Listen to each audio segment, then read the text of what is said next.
Waouh. Waouh, franchement, waouh. Waouh, le football. Le football à l'état pur, les gars. J'allais perdre la tête, franchement, Waouh. Les gars, quand vous voyez un match comme ça, le but du match, c'est ne pas savoir qui va écraser qui. Est-ce qu'il y aura 4-0? Est-ce que... Non. C'est de voir vraiment les forces et les faiblesses et surtout de voir chaque qualité de chaque compartiment de jeu de chaque équipe. Surtout que les deux équipes qu'on avait ce soir, c'était les deux meilleures équipes du monde. Et ça l'est toujours.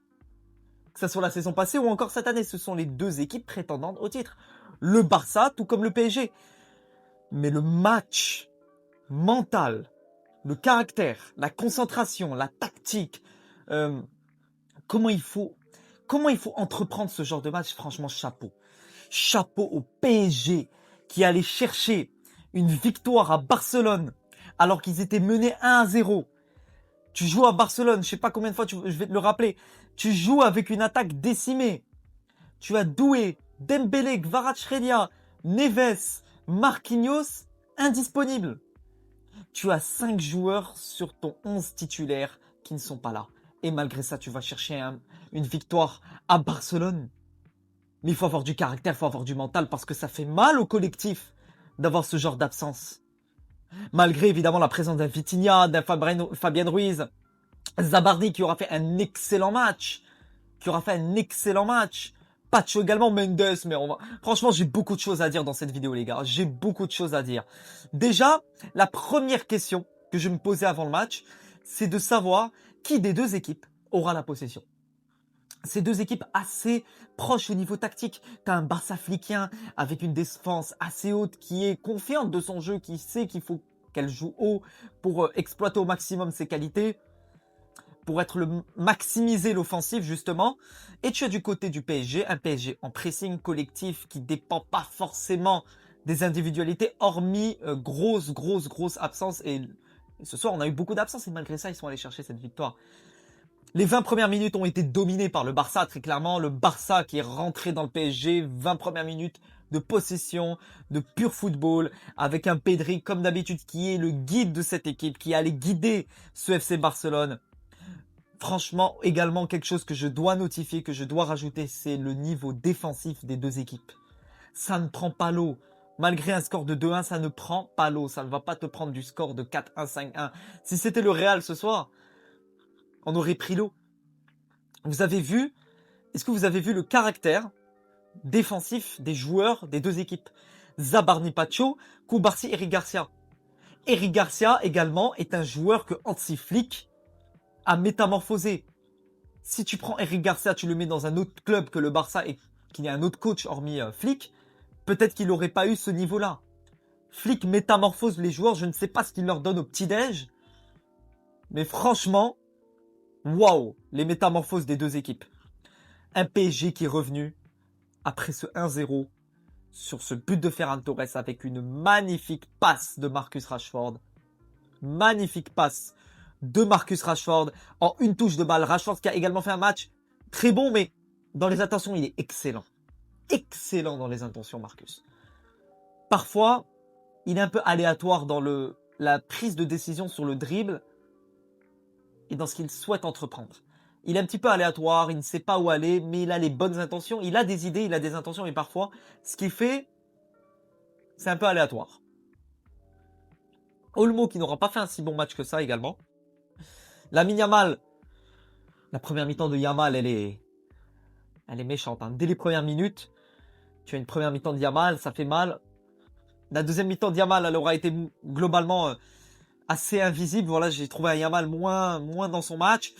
Et bien, on va parler de Nuno Mendes, les gars. Nuno Mendes, quel match de folie. Quel match de folie de Nuno Mendes. Une passe D, mais un match sur les débordements, sur les montées. Nuno, il a fait tellement du bien au PSG. Mais mon Dieu, les latéraux qu'a le Paris Saint-Germain, ils ont les meilleurs latéraux du monde. Ils ont Hakimi, ils ont Mendes. Et vous voyez le rôle des latéraux. Vous voyez ce que c'est un latéral. Vous voyez le rôle principal d'un latéral. Ce n'est pas que de défense, c'est d'apporter offensivement. Mendes l'a très bien prouvé.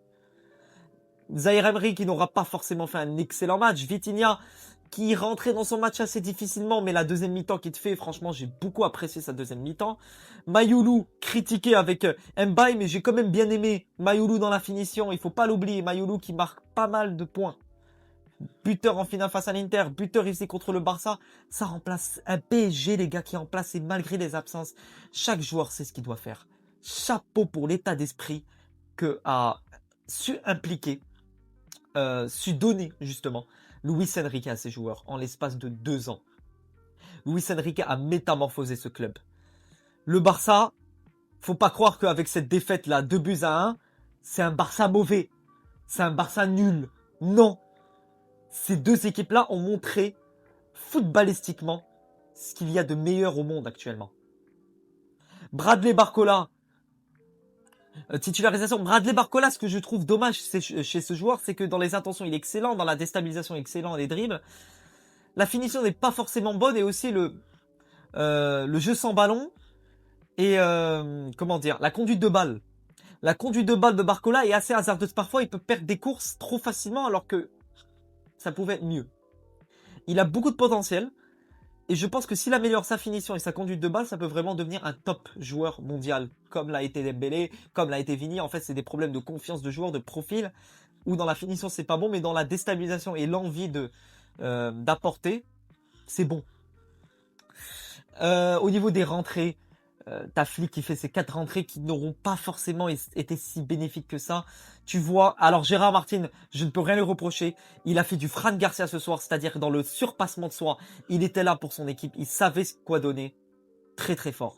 Très très fort. Le niveau, je me répète, mais très très fort le niveau montré ce soir par les deux équipes. On a vu vraiment une vraie partie de football. Peut-être que les gens vont voir le score et se dire, ouais, c'est qu'un 2-1, on attendait un score beaucoup plus fleuve. Non.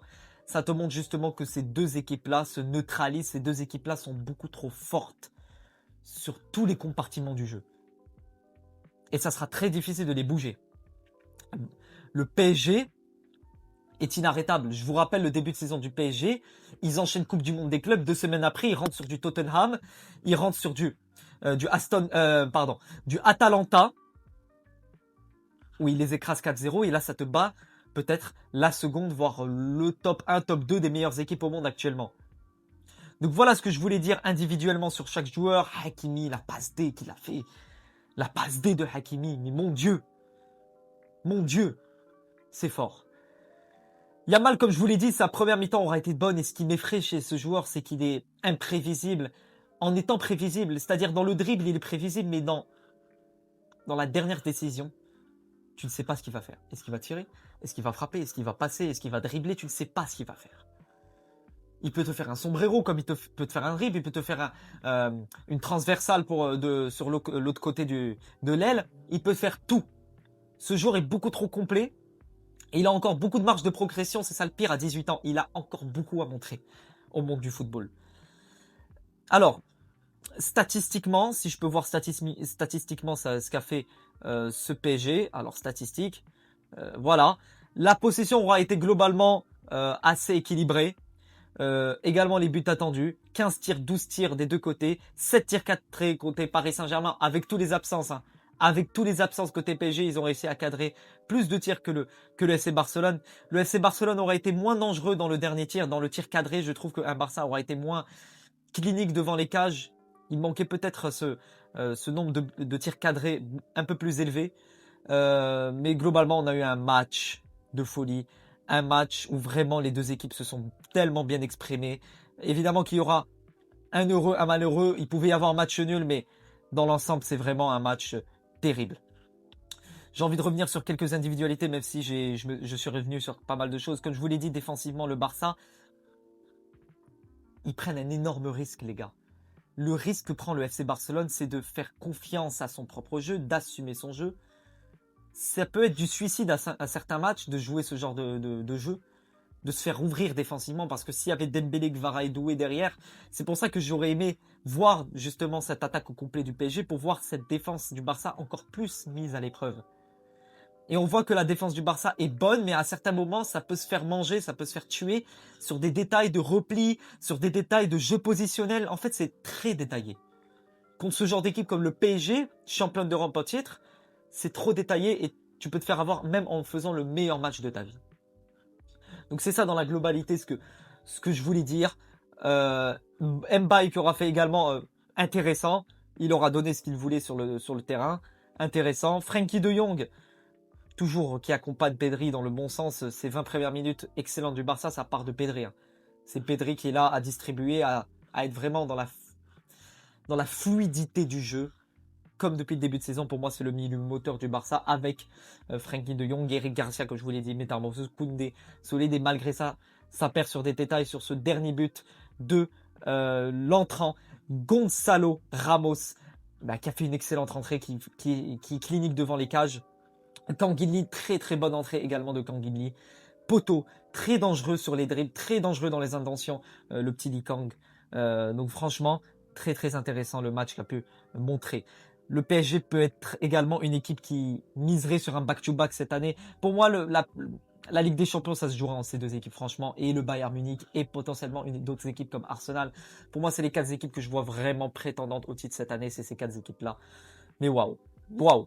J'ai vraiment apprécié ce moment de football. Le classement, il est là. Donc le Paris Saint-Germain, 3e déjà, 2 journées, 2 victoires et une grosse victoire contre le Barça. Bon, le Real, 2e au goal average avec cette victoire face au Kairat. Le Barça qui est 16e. Et qui va jouer encore pas mal d'équipes, il me semble. Alors, calendrier, alors on va voir ça. Match. Le Barça qui va jouer l'Olympiakos, qui va jouer le Real, le Classico.